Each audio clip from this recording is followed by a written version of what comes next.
ओम शांति। आज 5 सितंबर 2020 शिक्षक दिवस है और बाबा ने परम शिक्षक बनकर हम आत्माओं को भिन्न भिन्न प्रकार की शिक्षाएं दी, भिन्न भिन्न परिस्थितियों पर विजयी बनाने के लिए। तो बाबा ने आज हमें कहा, मीठे बच्चे, इस बेहद के नाटक में तुम आत्माओं को अपना अपना पार्ट मिला हुआ है। इस बेहद के नाटक में तुम आत्माओं को अपना अपना पार्ट मिला हुआ है। अभी तुम्हें ये शरीर रूपी कपड़े उतार घर जाना है, फिर नए राज्य में आना है। प्रश्न है, बाप कोई भी कार्य प्रेरणा से नहीं करते। बाबा कोई भी कार्य प्रेरणा से नहीं करते, उनका अवतरण होता है। ये किस बात से सिद्ध होता है? बाबा का अवतरण होता है, ये किस बात से सिद्ध होता है? तो बाबा का एक टाइटल है, बाप को कहते हैं करन करावन हार। प्रेरणा का तो अर्थ है विचार। प्रेरणा से कोई नई दुनिया की स्थापना नहीं होती। बाप बच्चों से स्थापना कराते हैं। कर्मेंद्रियों बगैर तो कुछ भी करा नहीं सकेंगे, इसलिए उन्हें शरीर का आधार लेना होता है। किस टाइटल से पता लगा? करन करावन हार। इस शब्द से पता लगा कि बाबा ऊपर बैठे कोई विचार, कोई प्रेरणा, कोई नहीं देते, उन्हें आकर शरीर का आधार लेना है। ओम शांति। रूहानी बच्चे रूहानी बाप के सामने बैठे हैं। गोया आत्माएं अपने बाप के सम्मुख बैठी है। आत्मा जरूर जिस्म के साथ ही बैठेगी। बाप भी जब जिस्म लेते हैं तभी सम्मुख होते हैं। इसको कहा जाता है आत्मा परमात्मा अलग रहे बहुकाल। तुम बच्चे समझते हो ऊंचे ते ऊंच बाप को ही ईश्वर, प्रभु, परमात्मा भिन्न भिन्न नाम दिए हैं। परम पिता कभी लौकिक बाप को नहीं कहते। सिर्फ परम पिता लिखा तो भी हर्जा नहीं। परम पिता अर्थात वो सभी का पिता एक है। बच्चे जानते हैं हम परम पिता के साथ बैठे हैं। परम पिता परमात्मा और हम आत्माएं शांति धाम के रहने वाले हैं। यहाँ पार्ट बजाने आते हैं। सतयुग से लेकर कलयुग अंत तक पार्ट बजाया। ये हो गई नई रचना। रचता बाप ने समझाया है। ये सारी रचना का राज रचता बाप ने हमें समझाया कि तुम बच्चों ने ऐसे पार्ट बजाया है। आगे ये नहीं जानते थे कि हमने 84 जन्मों का चक्र लगाया है। ये ज्ञान से बातें क्लियर हुई कि हम ही 84 का चक्र लगा कर आए। अब तुम बच्चों से ही बाप बात करते हैं जिन्होंने 84 का चक्र लगाया है। सभी तो 84 जन्म नहीं ले सकते। ये समझाया है 84 का चक्र कैसे फिरता है। बाकी लाखों वर्ष की तो बात ही नहीं। बच्चे जानते हैं हम हर 5000 वर्ष बाद पार्ट बजाने आते हैं। हम पार्ट धारी हैं। ठीक है, आज मुरली में याद रखना, हम एक्टर हैं, हम पार्टधारी हैं। ऊंचे ते ऊंच भगवान का भी विचित्र पार्ट है। ब्रह्मा और विष्णु का विचित्र पार्ट नहीं कहेंगे। दोनों ही 84 का चक्र लगाते हैं। बाकी शंकर का पार्ट इस दुनिया में तो है नहीं। त्रिमूर्ति में दिखाते हैं स्थापना, विनाश, पालना। तो ये चित्रों पे समझाना होता है।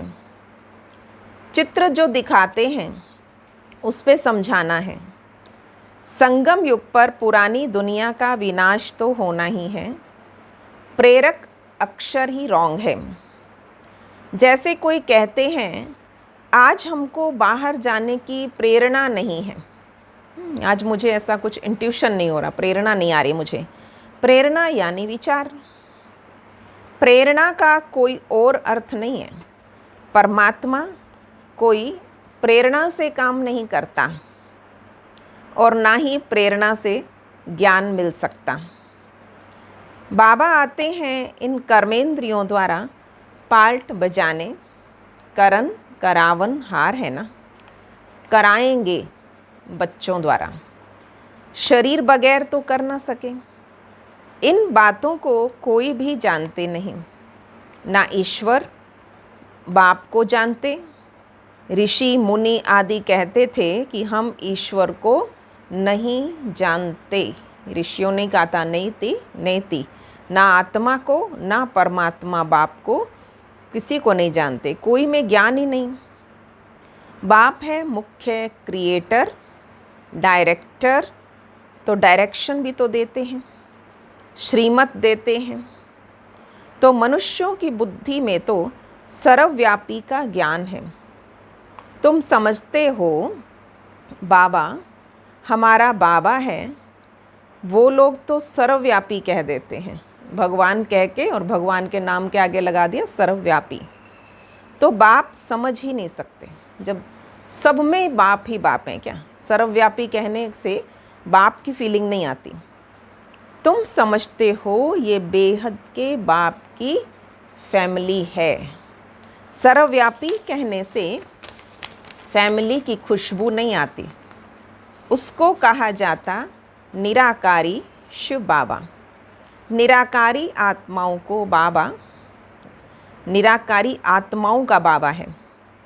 शरीर है तभी तो आत्मा बोलती है बाबा, बगैर शरीर तो आत्मा भी बोल ना सके। भक्ति मार्ग में बुलाते आए, समझते हैं वो बाबा दुख हरता सुख करता है। सुख मिलता है सुख धाम में, शांति मिलती है शांति धाम में। यहाँ है ये क्या है? दुख धाम, यहाँ दुख मिलता। ये ज्ञान तुमको मिलता संगम पर, पुराने और नए के बीच में, पुरानी दुनिया नई दुनिया के बीच में। बाप आते ही हैं तब जब नई दुनिया की स्थापना और पुरानी दुनिया का विनाश होना है। पहले हमेशा कहना चाहिए नई दुनिया की स्थापना, क्योंकि पहले विनाश हो जाएगा तो स्थापना कब होगी? तो पहले क्या बोलना है? नई दुनिया की स्थापना। पहले पुरानी दुनिया का विनाश कहना रॉन्ग हो जाता। अभी तुमको बेहद के नाटक की नॉलेज मिलती है। जैसे उस नाटक में एक्टर्स आते हैं तो घर से साधारण कपड़े पहन कर आते हैं और फिर नाटक में आकर कपड़े बदलते हैं, स्टेज पे आते हैं तो फिर नाटक पूरा हुआ फिर वो कपड़े उतार कर फिर घर चले जाते हैं। तो यहाँ भी तुम आत्माओं को घर से अशरीरी आना, यहाँ आकर शरीर रूपी कपड़ा पहनते, हर एक को अपना अपना पार्ट मिला। ये बेहद का नाटक है, आप सिर्फ नाटक की तरह देखते रहो इसे। अभी ये बेहद की सारी दुनिया पुरानी है, फिर होगी नई दुनिया। ये बहुत छोटी है, एक धर्म है। तुम बच्चों को इस पुरानी दुनिया से निकल फिर हद की दुनिया में, नई दुनिया में आना है। छोटी सी दुनिया होगी, बहुत पॉपुलेशन नहीं होगी। हद की दुनिया, नई दुनिया में आना है, क्योंकि वहाँ है एक धर्म एक राज्य। अनेक धर्म अनेक मनुष्य होने से बेहद हो गई, बड़ी हो गई दुनिया। यहाँ तो एक धर्म थोड़े से मनुष्य। एक धर्म की स्थापना के लिए ही मुझे आना पड़ता है। तुम बच्चे इस बेहद के नाटक के राज को समझते हो। कि ये चक्र कैसे फिरता है। इस समय जो कुछ प्रैक्टिकल में होता है उनका ही फिर भक्ति मार्ग में त्योहार मनाते। नंबरवार कौन कौन से त्योहार हैं ये भी तुम बच्चे जानते हो। ऊंचे ते ऊंच भगवान शिव बाबा की जयंती कहेंगे। वो जब आए तब फिर और त्योहार बने। शिव बाबा पहले पहले आकर गीता सुनाते हैं, अर्थात आदि मध्य अंत का ज्ञान सुनाते हैं। परम शिक्षक ने ज्ञान कौन सा दिया? योग भी सिखाते हैं। आदि मध्य अंत का ज्ञान, दूसरा योग। यहाँ तुमको पढ़ाते हैं, मैनर्स भी वही सिखाते हैं, धारणाएं, है ना। तो पहले पहले बाप आया तो शिव जयंती हुई, फिर कहेंगे गीता जयंती। तो आत्माओं को ज्ञान सुनाते हैं, तो ये हो गई गीता जयंती। तुम बच्चे विचार कर, बाबा लिखने के टॉपिक्स देते थे, त्योहारों पे लिखो, और त्योहार एक के बाद एक आते रहते हैं। तुम बच्चे विचार कर त्योहारों को नंबरवार लिखो। जैसे नवरात्रे आते, फिर दशहरा आता, फिर दिवाली आती। बाबा नंबरवार इसलिए कहते कि हर एक का कनेक्शन है, एक त्यौहार का दूसरे त्यौहार से कनेक्शन है। नवरात्रे माना शक्तियाँ जागृत हुई, शक्ति जागृत हुई तो रावण मरा, रावण मरा तो दीपमाला हो गई। तो इसलिए बाबा कहते होते हैं नंबरवार। इन बातों को समझेंगे भी अपने धर्म के, जो स्कूल के होंगे वो समझेंगे। बाकी आप कितना ही जोर लगा लो, कितना ही माथा मार लो, किसी किसी के लिए दिल होती है ये भी ज्ञान में आ जाए, ये भी, पर अपने कुल का होगा तो आएगा। जो इन बातों को समझेंगे भी अपने धर्म के। हर एक को अपना धर्म प्यारा लगता है, दूसरे धर्म वालों की तो बात ही नहीं। भल किसी को दूसरा धर्म प्यारा हो भी परंतु उसमें आ ना सके, स्वर्ग में और धर्म वाले थोड़ी आ सकते हैं। जो सूर्यवंशी चंद्रवंशी कुल की आत्माएं हैं वही वहाँ पहुँचेंगी। झाड़ में बिल्कुल साफ है, एकदम क्लियर है, जो हम कल्पवृक्ष का चित्र समझाते हैं। जो जो धर्म जिस समय आते हैं फिर उस समय आएंगे। पहले बाप आते हैं, वही आकर राजयोग सिखाते हैं, तो कहेंगे शिव जयंती। सो शिव बाबा आए तो कौन सी जयंती हुई? गीता जयंती। फिर नारायण जयंती, तो ये तो हो गया सतयुग। वो भी लिखना पड़े नंबरवार। ये ज्ञान की बातें हैं। शिव जयंती कब हुई वो भी पता नहीं। ज्ञान सुनाया जिसको गीता कहा जाता है। फिर विनाश भी होता है। जगत अम्बा आदि की जयंती का कोई हॉलीडे नहीं है। मनुष्य किसी की भी तिथि तारीख आदि को बिल्कुल नहीं जानते। श्री लक्ष्मी नारायण श्री राम सीता के राज्य को ही नहीं जानते। बाबा कहते कितनी भी किताबें पढ़ लो पर श्री लक्ष्मी नारायण के, राम सीता के राज्य को ही नहीं जानते।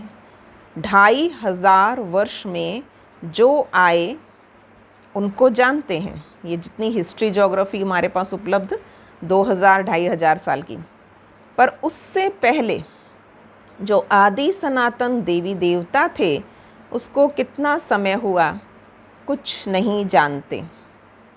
5000 वर्ष से बड़ा कल्प तो हो ना सके। आधा तरफ तो ढेर संख्या आ गई, बाकी आधा में इनका राज्य है। फिर जास्ती वर्षों का कल्प हो कैसे सकता है? लोग लाखों करोड़ों साल कहते हैं, तो बाबा ने बताया आधा तरफ ढेर संख्या, खूब पॉपुलेशन बढ़ गई, आधा तरफ श्री राम सीता श्री लक्ष्मी नारायण का राज्य है।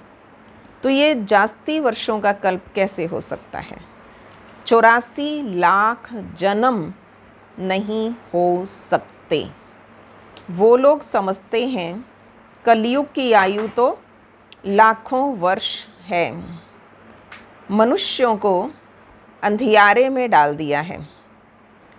कहाँ सारा ड्रामा 5000 वर्ष का, कहाँ सिर्फ कलयुग के लिए कहते हैं कि अभी 40,000 वर्ष शेष हैं, अभी और पड़े हैं।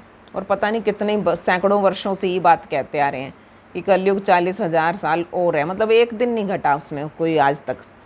जब लड़ाई लगती है तो समझते हैं भगवान को आना चाहिए, लेकिन भगवान को तो आना चाहिए संगम पर। महाभारत लड़ाई तो लगती ही है संगम पर, तो बाबा कहते मैं भी कल्प कल्प संगम युग पर आता हूँ। बाप आएंगे नई दुनिया की स्थापना, पुरानी दुनिया का विनाश कराने। तो नई दुनिया की स्थापना होगी तो ज़रूर पुरानी दुनिया का विनाश होगा। इसी के लिए ये लड़ाई है, जो तैयारियां हो रही हैं ये इसी के लिए है। इसमें शंकर के प्रेरणा आदि की तो कोई बात नहीं है, अंडरस्टूड है। बाबा कहते तो बिल्कुल साफ समझने की बात है, पुरानी दुनिया खलास हो जाएगी। मकान आदि तो अर्थक्वेक में, भूकंप आदि आएंगे, अर्थक्वेक में सब खलास हो जाएंगे, क्योंकि नई दुनिया चाहिए ना। जब नई दुनिया की सारी मेहनत कर रहे हैं तो नई दुनिया क्यों नहीं आएगी। बाबा कहते ऐसा नहीं है कि शंकर जी आँख खोल लेंगे तब होगा। अंडरस्टूड है, पुरानी दुनिया खलास होगी, क्योंकि तैयारी किस चीज़ की चल रही है, स्थापना की, नई दुनिया की। जब तैयारी पूरी हो जाती है तो इधर पुराना मकान तोड़ा, नया मकान बनाना शुरू। दिल्ली परिस्तान थी, जमुना का कंठा था, श्री लक्ष्मी नारायण का राज्य था। चित्र भी हैं, श्री लक्ष्मी नारायण को स्वर्ग का ही कहेंगे। तुम बच्चों ने साक्षात्कार भी किया है, कैसे स्वयंवर होता है, सतयुग में क्या क्या होगा, वहाँ का स्वयंवर कैसा होगा, ये सब पॉइंट्स बाबा रिवाइज़ कराते। बीच बीच में बाबा सतयुग को रिवाइज़ कराते, बीच में परम धाम की बातें, तो बीच बीच में पॉइंट्स रिवाइज़ कराते हैं। अच्छा, पॉइंट्स याद नहीं पड़ती, कहते ना मुरली याद नहीं रहती। पॉइंट्स याद नहीं पड़ती तो बाबा को याद कर लो। बाप भूल जाता है, ऑप्शन देखो कितने हैं, तो टीचर को याद कर लो। आज बाबा ने क्या कहा, तो बाबा ने कहा, फिर बाबा याद अपने आप आएगा। आज बाबा ने ये कहा, आज बाबा ने हमें ये कहा। टीचर को याद करो, टीचर जो सिखलाते हैं वो ज़रूर याद आएगा ना। टीचर भी याद रहेगा, नॉलेज भी याद रहेगी। और एम होता है उद्देश्य, उद्देश्य भी बुद्धि में है, याद रखना ही पड़े, क्योंकि तुम्हारी स्टूडेंट लाइफ है ना। ये भी जानते हो जो हमको पढ़ाते हैं वो हमारा बाप भी है। लौकिक बाप कोई गुम नहीं हो जाता। जो हमें पढ़ा रहा है, हम शिव बाबा को पिता कह रहे हैं, तो ये नहीं कि लौकिक पिता को पिता नहीं कह रहे हैं। लौकिक बाप कोई गुम नहीं हो जाता। लौकिक, पारलौकिक और फिर अलौकिक, हम तीन तीन बाप को याद करते हैं। इनको कोई याद नहीं करते। लौकिक बाप से वर्षा मिलता है, अंत तक याद रहती है, पिताजी को भूलते नहीं हैं। शरीर छोड़ा फिर दूसरा बाप मिलता है। ये आज आत्मा निकल जाए, जाकर दूसरा शरीर, दूसरे पिताजी मिल जाएंगे। जन्म बाय जन्म लौकिक बाप मिलते हैं, पारलौकिक बाप को भी दुख व सुख में याद करते हैं। हे भगवान, दुखी हुए तो याद किया, या शुक्राना करने के लिए भी याद कर दिया। बच्चा मिला, कहेंगे ईश्वर ने बच्चा दिया। बाकी प्रजापिता ब्रह्मा को क्यों याद करेंगे, इनसे कुछ मिलता थोड़ी है। इसको कहते हैं अलौकिक पिता। लौकिक, पारलौकिक और अलौकिक। तुम जानते हो हम ब्रह्मा द्वारा शिव बाबा से वर्षा ले रहे हैं। जैसे हम पढ़ते हैं, बाबा बिल्कुल एक स्थान पर रखता है सबको। हम स्टूडेंट हैं तो ब्रह्मा बाबा क्या हैं, वो भी स्टूडेंट हैं। तो जैसे हम पढ़ते हैं, ये रथ भी निमित्त बना हुआ है। बहुत जन्मों के अंत में इनका शरीर ही रथ बना है। शिव बाबा को पसंद है वो रथ, ब्रह्मा के रथ में आते हैं। रथ का नाम तो रखना पड़ता है। ये है बेहद का सन्यास। रथ कायम ही रहता है, बाकी का ठिकाना नहीं। चलते चलते कहीं भागंती हो जाते हैं। कायम कौन है? बाबा को ब्रह्मा बाबा विश्वास है, ये नहीं भागने वाला कहीं। तो बाकी चलते चलते कहीं भागंती हो जाते हैं। ये रथ तो मुकर्रर है, ड्रामा अनुसार इसे कहते हैं भाग्यशाली रथ। तुम सबको भाग्यशाली रथ नहीं कहेंगे। भाग्यशाली रथ एक माना जाता है, जिसमें बाप आकर ज्ञान देते, स्थापना का कार्य कराते। तुम भाग्यशाली रथ नहीं हो, ठीक है। भाग्यशाली रथ एक को ही कहते हैं, जिस तन में शिव बाबा ने आकर कार्य किया। तुम्हारी आत्मा इस रथ में बैठ पड़ती है और आत्मा पवित्र बन जाती है। इसीलिए बलिहारी इस तन की जिसमें बैठ पढ़ाते हैं। इसलिए ब्रह्मा बाबा को याद क्यों करते हैं? लोग कहते हैं क्यों फ़ोटो लगा रखी है? अरे बलिहारी इस तन की जिसमें बैठ भगवान पढ़ाते हैं। ये अंतिम जन्म भी बहुत वैल्यूबल है। फर्स्ट जन्म तो नारायण का, श्री कृष्ण का था ही वैल्यूबल। ये अंतिम जन्म बहुत वैल्यूबल है। फिर शरीर बदल हम देवता बन जाएंगे। इस पुराने शरीर द्वारा ही तुम शिक्षा पाते हो, शिव बाबा के बनते हो। तुम जानते हो हमारी पहली जीवन वर्थ नोटे पैनी थी। क्या जीवन था, अब खुशहाल जीवन बन गया। ज्ञान मिला तो अब वर्थ पाउंड बन रही है। जितना पढ़ेंगे उतना ऊंच पद पाएंगे। बाबा ने समझाया, याद की यात्रा है मुख्य। इसको ही भारत का प्राचीन योग कहते हैं, जिससे तुम पतित से पावन बनते हो। स्वर्गवासी तो सब बनते हैं, फिर है पढ़ाई पर मदार। तुम बेहद के स्कूल में बैठे हो। कैसे बैठते हो स्कूल में? कोई कॉपी पेन लेके बैठते हो, अलर्ट होके बैठते हो कि बस काम काज करते हुए सुन ली मुरली? नहीं, तुम बेहद के स्कूल में बैठे हो। और इस पढ़ाई से क्या बनेंगे? तुम ही फिर देवता बनेंगे। पढ़ाई कितनी अच्छी है ना, और कितनी ऊंची पढ़ाई है। क्या बनेंगे? तुम समझ सकते हो ऊंच पद कौन पा सकता है, उसकी क्वालिफ़िकेशन क्या होनी चाहिए। पहले हमारे में भी क्वालिफ़िकेशन नहीं थी। वो गुण, वो कलाएं, वो नहीं था जो बाबा चाहता है। ये तो बाबा ही भरता है हमारे अंदर क्वालिफ़िकेशन। सतयुग के लायक देवताओं जैसा चरित्र।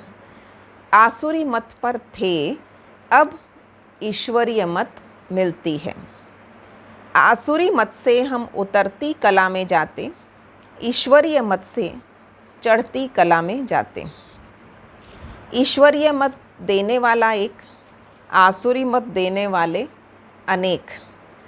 माँ बाप, भाई बहन, टीचर, गुरु, कितनों की मत मिलती।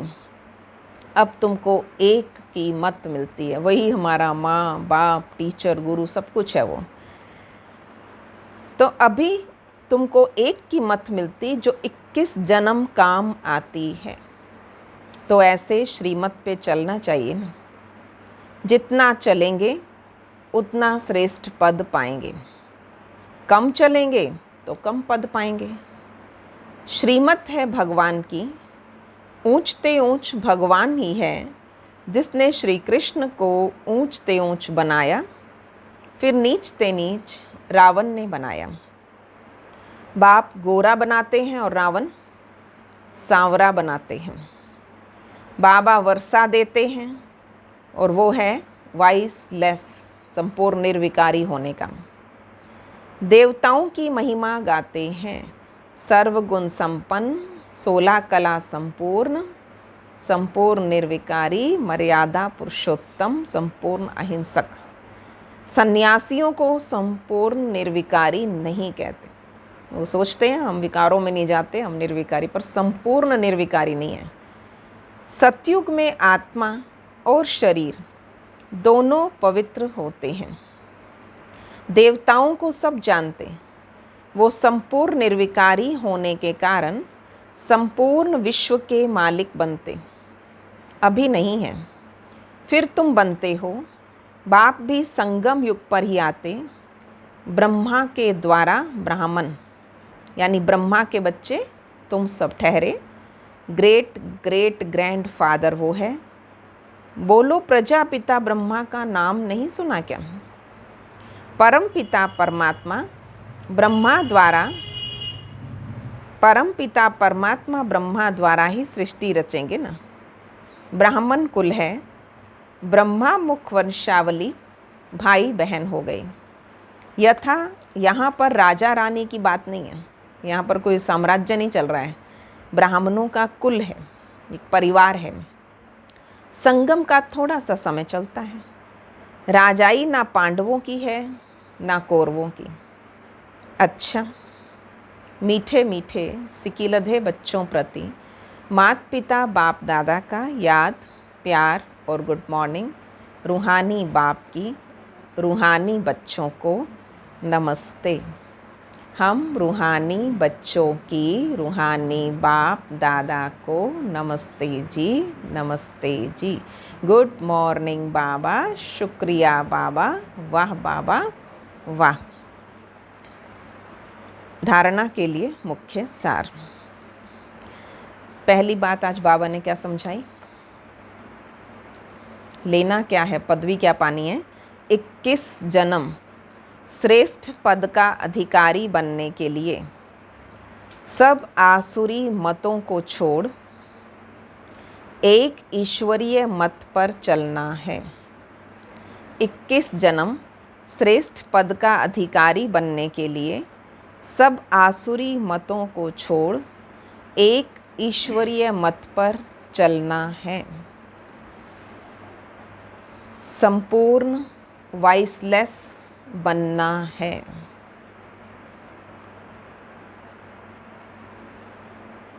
दूसरा, इस पुराने शरीर में बैठ बाप की शिक्षाओं को धारण कर देवता बनना है। इस पुराने शरीर में बैठ बाबा की शिक्षाओं को धारण कर देवता बनना है। ये है बहुत वैल्यूएबल जीवन। इसमें वर्थ पाउंड बनना है, हीरे तुल्य बनना है।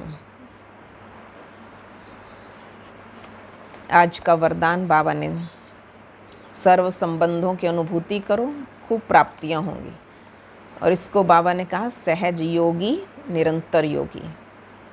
सर्व संबंधों के सहयोग की अनुभूति द्वारा निरंतर योगी, सहज योगी भव।